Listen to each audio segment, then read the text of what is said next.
وفاقی حکومت کا کہ الیکٹرک کی اجارہ داری ختم کرنے کا اعلان۔ اگلے سال کراچی والوں کو موبائل فون کی طرح بجلی کمپنی بدلنے کا اختیار ہوگا۔ اگر ایک کمپنی کی بجلی پسند نہ آئے تو دوسری کمپنی سے خریدی جا سکے گی۔ معاون خصوصی تابش گوہر کا ایف پی سی سی آئی میں خطاب، کہا 2.5 کروڑ آبادی کا شہر ایک کمپنی کو دینا خطرناک ہے۔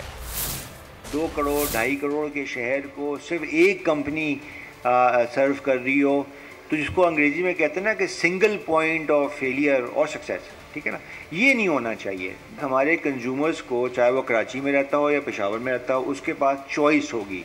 اگر وہ اپنی یوٹیلیٹی کمپنی سے خوش نہیں ہے تو وہ تبدیل کرتے، جس طرح آپ اپنے موبائل سروس کمپنی کے آپریٹر سے خوش نہ ہوں تو آپ تبدیل کر لیتے ہیں، اسی طرح بجلی میں بھی چوائس آ جائے گی، انتخاب کا موقع ہوگا آپ کے پاس۔ آج کل عارضی گیس کی بندش ہے یا اس میں رکاوٹیں آ رہی ہیں، یہ مسئلہ چند ایک دنوں میں حل ہو جائے گا۔ جہاں تک اینگرو کے ایل این جی ٹرمینل کی بات ہے، کیونکہ یہ ایک مشین ہے، ایک ایل این جی کا جہاز ہے، اس کی مرمت لازمی ہے۔ ہم نے بھرپور کوشش کی کہ اس کی مرمت میں تاخیر ہو جائے، کہ یہ ممکن نہیں ہوا۔